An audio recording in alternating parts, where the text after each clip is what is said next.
नमस्कार, मैं चंद्र उपाध्याय आप सभी लोग का बहुत बहुत स्वागत एवं अभिनंदन करता हूं आपके अपने YouTube चैनल साइकोलॉजी वाले गुरुजी में। आज की क्लास में हम असामान्य मनोविज्ञान का एक महत्वपूर्ण टॉपिक है जिसका नाम है मनोदैहिक विकृतियां या मनोशारीरिक विकृतियां। इसके बारे में हम लोग चर्चा करने वाले हैं। ठीक है, तो इस वीडियो को आप लास्ट तक देखिएगा और अगर आप चैनल पर नए हैं तो चैनल को सब्सक्राइब भी कर दीजिएगा, क्योंकि इस चैनल पर आपको साइकोलॉजी से related A to Z content देखने को मिलते रहते हैं। तो चलिए शुरू करते हैं और समझते हैं कि मनोदैहिक विकृतियां या मनोशारीरिक विकृतियां, जिसको इंग्लिश में कहते हैं साइकोसोमैटिक डिसऑर्डर, ये क्या है। ठीक है, और उसके बाद आज की क्लास जो है एक मनोदैहिक विकृतियों का इंट्रोडक्शन क्लास है। उसके बाद एक एक विकृति जो मनोदैहिक विकृति हैं उसके बारे में हम विस्तार से चर्चा करेंगे। एक एक जो विकृति उसका है एक एक वीडियो बनाकर उस पर हम विस्तार से चर्चा करने वाले हैं। तो चलिए शुरू करते हैं और समझते हैं कि मनोदैहिक विकृतियाँ क्या होती है। देखिए, जैसा कि इसके नाम से इस पर मनोदैहिक, मानसिक और दैहिक, ठीक है, मनोदैहिक विकृतियाँ, इसमें क्या होता है। देखिए समानता, इसका अर्थ देखिए समानता मनोदैहिक विकृतियों का आशय ऐसी विकृतियों या रोगों से है जिनमें शारीरिक रोगों की उत्पत्ति, ठीक है, शारीरिक रोगों की उत्पत्ति किससे हो रही है, मनोवैज्ञानिक कारणों का योगदान होता है। ठीक, एकदम सिंपल अर्थ में आप समझे तो मनोदैहिक विकृति क्या होती है, इसमें शारीरिक रोगों की उत्पत्ति किससे होती है, मनोवैज्ञानिक कारणों से होती है। अर्थात जो शारीरिक रोग किसी न किसी सीमा तक मनोवैज्ञानिक कारणों से उत्पन्न होते हैं उन्हें मनोदैहिक या मनोशारीरिक रोग या बीमारी या विकृतियाँ कहा जाता है। ठीक, कहने के तात्पर्य कि जो भी शारीरिक रोग किसी न किसी मनोवैज्ञानिक कारण से उत्पन्न होते हैं उनको मनोदैहिक विकृतियाँ कहा जाता है। इस रोग का कारण सामूहिक संघर्ष, चिंता, मानसिक तनाव आदि है। यानी मनोदैहिक विकृतियाँ होती कैसे, इसका कारण सामवेगिक तनाव, इमोशनल कन्फ्लिक्ट। जब दो संवेगों के बीच में, ठीक है, तनाव होता है, जो संवेगों के बीच में संघर्ष होता है तो क्या होता है, व्यक्ति के अंदर मनोदैहिक विकृतियाँ। ठीक, चिंता अगर व्यक्ति के अंदर व्याप्त हो जाती है तो उससे भी क्या है, मनोदैहिक विकृतियाँ होती है। मानसिक तनाव, अगर कोई मेंटली बहुत ज़्यादा स्ट्रेस है या डिप्रेशन में तो उससे भी क्या है, मनोदैहिक विकृतियाँ हो सकती है। तो ये बात रहा अर्थ का। परिभाषा देखते हैं। ब्रिटेन एवं लार्ड 2003 कहते हैं कि मनोशारीरिक रोगों का तात्पर्य ऐसे शारीरिक रोगों से है जिनकी उत्पत्ति मनोवैज्ञानिक कारकों का भी कुछ योगदान होता है। वही बात है, मतलब ये इस प्रकार के शारीरिक रोग है जिसकी उत्पत्ति में क्या है, मनोवैज्ञानिक कारकों का योगदान होता है, जैसे सामवेगिक तनाव या दुख। इन दोनों कारणों से भी व्यक्ति के अंदर मनोदैहिक विकृतियाँ उत्पन्न हो जाती है। एक परिभाषा और हमने लिया है सार्सन एवं सार्सन द्वारा 2, ये कहते हैं कि मनोदैहिक विकृतियों का आशय ऐसी शारीरिक व्याधियाँ, रोग, व्याधि मतलब रोग, एवं उत्तक क्षति, टिश्यू जो होते हैं, सबसे छोटा चीज़ जो होता है शरीर में, टिश्यू के क्षति से है, जो दीर्घकालिक तनाव, जो लंबे समय तक तनाव की अवधि में शरीर को सतत यानी कि लगातार सामवेगत उद्दीपन से उत्पन्न होते हैं। ठीक है, ये कह रहा है कि मनोदैहिक विकृति क्या है, ऐसी शारीरिक व्याधि, एक ऐसा शारीरिक रोग एवं उत्तकों का क्षति है, जो टिश्यू होते हैं वो मर जाते हैं, जो दीर्घकालिक लंबे समय तक तनाव की अवधि में शरीर को सतत संवेगात्मक उद्दीपन से होते हैं। ठीक है, कोई व्यक्ति लंबे समय तक तनाव है, उसी दौरान उसको क्या है, संवेगात्मक उद्दीपन, इमोशनल भी उसको क्या है, कन्फ्लिक्ट उसके अंदर उत्पन्न हो जाता है, जिसके कारण मनोदैहिक विकृतियाँ उत्पन्न होती है। तो ये बात रहा अर्थ और परिभाषा के बारे में। अब हम देखते हैं कि मनोदैहिक विकृतियों के प्रकार कितने होते हैं। ठीक है, देखिए अमेरिकन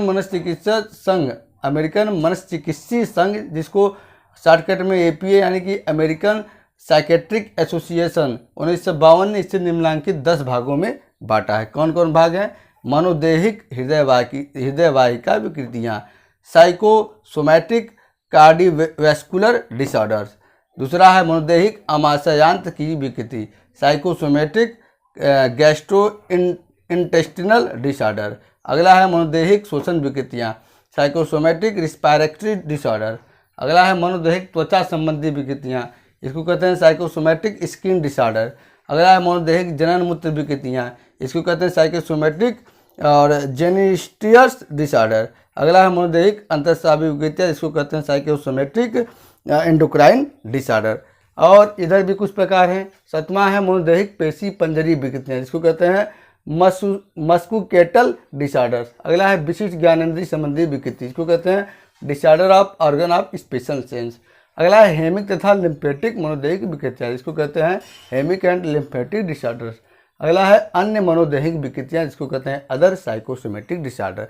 तो जो APA है, अमेरिकन साइकेट्रिक एसोसिएशन, 1952 ने मनोदैहिक विकृतियों को 10 भागों में बांटा है और 10 भाग आपके सामने हैं। अब 10 भागों क्या है संक्षेप में जान लेते हैं कि इस जो 10 भाग है इसमें कौन कौन से रोग आते हैं और कौन कौन से रोगों से संबंधित बीमारियां आती हैं। और जो 10 भाग है, 10 भागों को क्या है एक एक क्लास होगा, जिसमें डिटेल से चर्चा करेंगे कि ये रोग क्या है, कैसे होता है, इसके कारण क्या है, जिससे आपको क्या है जो मनोदैहिक विकृतियों के प्रकार है वो और भी अच्छे से स्पष्ट हो जाए। तो संक्षेप में देख लेते हैं कि इसमें कौन कौन से रोग सम्मिलित होते हैं। देखिए, पहला है मनोदैहिक हृदय वाहिका विकृतियाँ।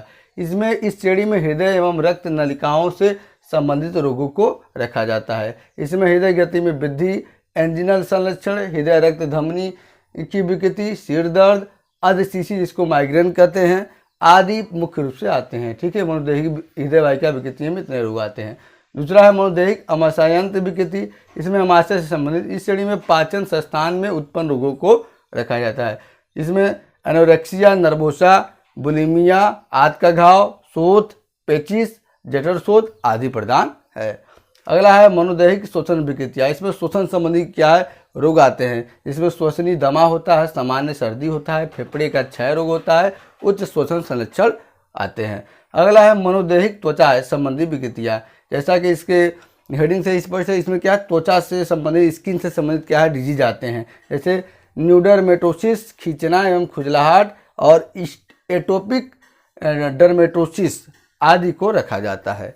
अगला है मनोदैहिक जनन मूत्र विकृतियाँ। इसमें क्या है इस श्रेणी में यौन संबंधित रोगों को रखा जाता है। इसमें मूलतः मासिक धर्म संबंधी विकृतियाँ, नपुंसकता, गर्भपात आदि को रखा जाता है।